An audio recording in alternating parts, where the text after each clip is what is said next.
fatal heart impacts, past painful scars. In fact, I blast tasteful bars and pass. I back up my actions, fact don't ask, grab reactions, jacked attack with every word, then act with class as they hear me snap. I got nothing to lose, cause I fought and felt the bruise. Now I'm not the one confused, call the shots and they produce. I ain't lost, I'm finally loose. Pick a new silver excuse, I need the views to boost me to a new abuse of being used. Everybody wants a piece now, y'all can rest in peace now. You're dead to me, so peace out. Remember, you're discreet now. Get ready for defeat now.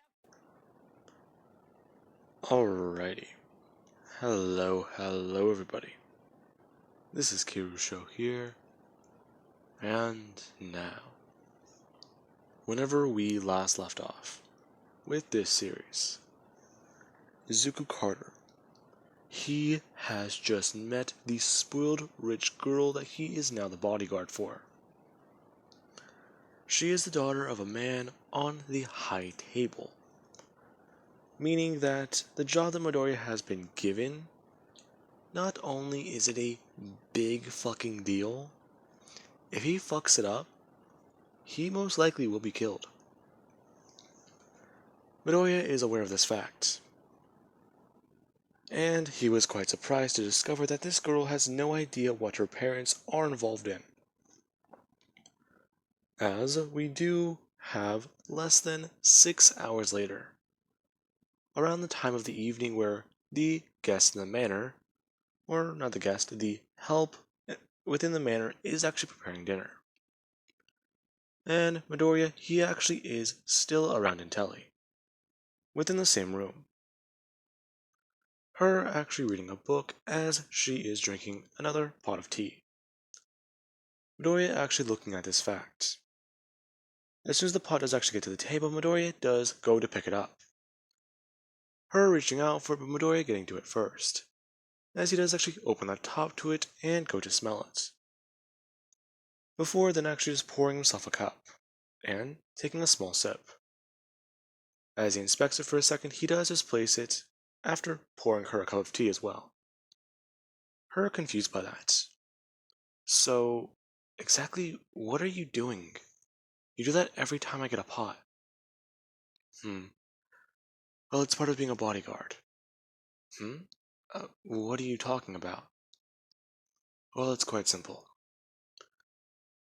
What if somebody at your manor poisons you? Poisons me? Why would they do that? Well, I mean... Well, you are aware of... Okay, exactly what has your father told you? Because I can't really get into too many specifics about it without knowing what you know. Oh, my father just told me I'm getting a brand new bodyguard. Okay. Now, you do have an intelligence-based quirk, right? That's correct, yes. So, can you put the pieces together for me? Okay, so my suspicions were true then. Somebody is after me, correct? That is correct, yes, Miss Intelli. Very good. Well, it wasn't that hard. From your conversation earlier and then your paranoia, as it would seem. So someone's directly trying to come after me then? Break into my house, kill me? Why? To get to your parents. Now, Midoriya actually walking over to the door, and looking outside. Down the hall to the left, and down the hall to the right. Okay. Now, Midoriya would then walk back over to her, and say that he is going to be perfectly honest with her. He is her bodyguard, yes, and she would have to learn about this eventually. But her parents, they aren't really, well, as you would put it, good people. Her looking at him, before slowly sighing, walking over and then at least going to find a book. A very old and dusty looking one. As she would grab it, she would actually walk back over to the table and open it up to reveal a few things. Midoriya watching her pull out a necklace and many other things, small pictures, a gold coin, and something that's written down. Her then saying that what he means by not good people is what he does mean. Midoriya going over all of this, as he does see it. That's the same necklace as the person in the picture. And these coins, they're continental, gold coins. And, well, the writing on the paper. This person, this area, this address, this time. Be there and collect your payment. Her then going on to state that she rediscovered this book some time ago. And it was concerning to her. She did not know what it means. However, there's also something that's partially concerning to her. Every time she does seem to tell someone, the book is either moved or put out of the library. Last time she found it, yes, correctly, she wanted to tell somebody, but she didn't. And her bodyguard himself did seem to be out of whack for a bit of time. So, she doesn't exactly know what that was about. Alrighty. So, you're at least aware of that fact then. Your parents run the underground mafia. What? You're joking, right? No. It's called the High Table, Miss Intelli. In fact, I was hired for my prowess, my skill, and, well, the simple fact that if I mess up, I'm technically disposable. I don't exist. Oh my. So you'll be killed. Me and my mother. I see. Well, I'm sorry about you being dragged into this. No, you misunderstand. That's only if I die. So, I'm very confident that I can protect you. Wow, okay. That is good to know. Now, there is then a knock on the door. Midoriya pulling his handgun immediately, as he does also pull out a knife. Walking over. Him staying cautious of the door, cause arrows can jump out of it at any second. Or what could be a single arrow. Possibly a bullet or an ambush. As he does actually point his gun directly at the door, he does slowly begin to open it. Him slowing down time and seeing her bodyguard on the other side of the door. Yes, hello? Is everything alright? Yes, we're fine. Midoriya putting his gun away, and sliding his knife back into a hiding place. Until he actually closing the book and putting it down in a chair, so as to the man does not see it. And I'm going to state that it is now time for Miss Intelli to see the specialist. What? The specialist? Yes. Well, Mr. Intelli, he called the man in. In fact, I didn't even know about this. I see. So he knew that something would happen today. Well, yes, sir. I believe so. Mr. Intelli is a quite resourceful and knowledgeable man. And, well, the specialist pushing past him saying that, let's get this over with. As Midoriya does see this man right here, Shinsho. Now, Midoriya does look at him and ask him exactly who is he. Before Shinsho just says, there it is. Midoriya quickly freezing and being caught off guard. Shinsho then saying to hand over his firearm. Midoriya reaching into his pocket and grabbing out his gun. As he would hand it over to Shinsho, and Shinsho would just point it at his forehead, before saying that he's free now. Midoriya actually getting back into, well, his own body, as he just stands there for a second confused. As Shinsho would just say, and that's how long it would take to kill him. Before he does just flip the gun up into the air and grab it, handing it back to Midoriya, saying that he's a specialist that was called in by Mr. Intelli. Well, you're resourceful. Yes, I am. In fact, that is one of the reasons why I've been hired. It's what I specialize in. However, you're continental, aren't you? Yes, I am. Exactly how do you know that? You're wearing a suit. Besides, your type's easy to spot. My type? Yes. You are aware that there's other agencies without the high table behind them, right? I was, but now you're just disconcerting me. Yes. Technically we're independent of the high table. Yet, if they pay a little bit extra, they can get our help. You rely on training, weapons, and resources. However, my agency, we specialize in quirks. We use our unique abilities and gifts to make money. In fact, my gift's given me a small fortune. Hmm. Exactly what is your quirk then? Brainwashing. Ah, I see. Yes, however, that is not exactly how it works. Now, if you excuse me. Him then walking into the room, and stating that Miss Intelli, it is time for them to talk once more.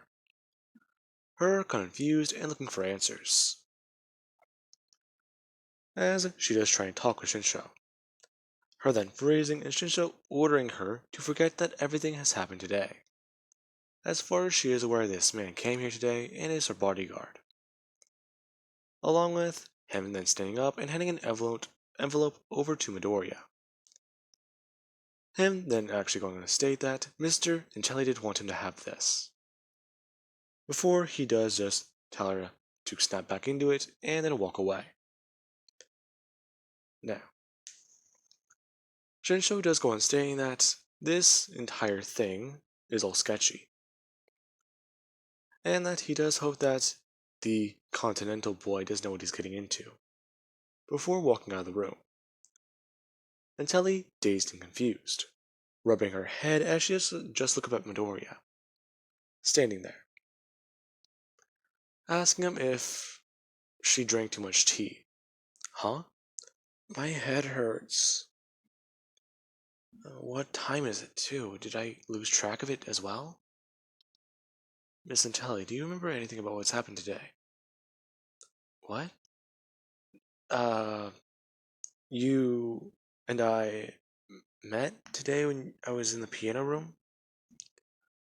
It's kind of fuzzy after that, and then we're here? Hmm, fascinating. So that's why he's paid the big bucks. Now, Midoriya goes on saying that that is correct. She did have a nasty fall and hit her head. And they thought it was nothing. However, it does appear that right now she might be a little bit more, well, hurt than previously thought. Midoriya then turning to the man and saying that he needs to go get Miss Intelli an ice pack.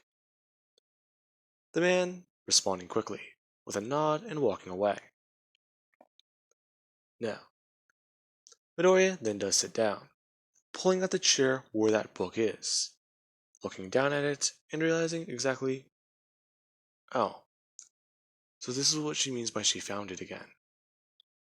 The bodyguard must be the one to get the book and put it away somewhere. He doesn't know where it was first held, so he just puts it back in a random spot. Midoriya watching as Intelli does pick up a book once again. Midoriya grabbing that book on the chair and putting it in the exact place Intelli pulled it from. Her watching him do this as he actually does look to the right and grab a book out, saying that this is exactly what he was looking for. What are you reading? Oh, nothing. I just thought it would be interesting. However, it does appear that it's not. Now, Midoriya would set that book down and then just open up the envelope. As while the book is up in front of him, blocking Intelli's view, he is going over all the little pieces and details that he does have. Midoriya pulling out the paper, where it does have things written down. Izuku Carter, if you are receiving this message, then that does mean that my specialist has arrived. Now, the specialist does have an unorthodox way of conducting himself. The agency that he does work with, or the agency as he does have it in air quotes, is loosely working with a high table. As long as they are paid and compensated, they are one of the organizations we have at our disposal. Now, do be aware, not everybody like him can be trusted. Then again, not even our own people can be trusted. As Midoriya would then actually look at the pictures that the man does provide. Now, Midoriya does flip through them, and look at the faces of this man, or different people. Every one of these pictures do look similar. However, there are male and female with just small, slightly different attributes to them. Midoriya then reading the rest of the envelope. The man that is coming after his daughter, he is a tricky case.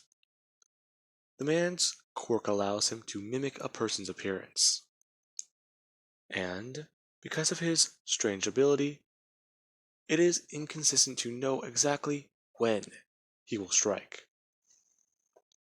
However, there is one thing. The man's eye color cannot change. So, you do need to make sure that whoever you are in contact with does not have contacts in. If their eyes are a shade of, let's say, purple, a very distinct color, that is the man. And if someone does have contacts in that he does know, he must ask them to remove them, while at gunpoint. If the person does not comply, he has authorization to use lethal force, especially if his daughter is nearby. Now, he does then go on stating more and more about his mission, as Midoriya is aware of all this. And then he does just put this all back in the envelope before dinner is served.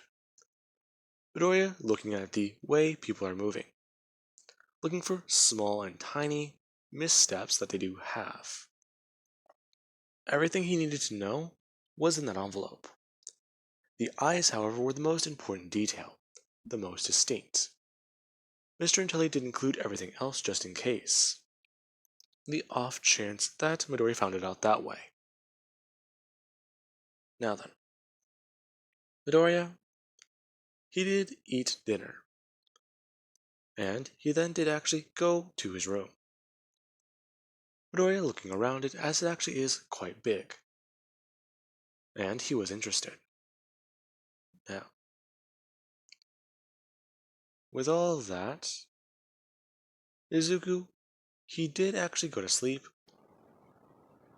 Midoriya waking up early the next day. Him then going out to train at 5 in the morning up until 9 a.m. Where afterwards he did take a shower and actually talk to his mother. Now, after he did do all of this, he did go to find Miss Intelli. As there she is, sitting at the dining table, still picking away at her breakfast, as she does have a book with her, along with a pot of tea. Now, Midoriya does walk in while he is holding a cup of coffee, and Intelli does just look up at him, telling him that he is late. Yes, Miss Intelli, I know. I am well aware. I was working out. You just got done working out for an hour?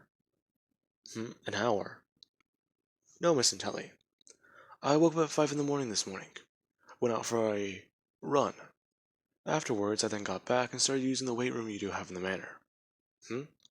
We have a weight room in the manor?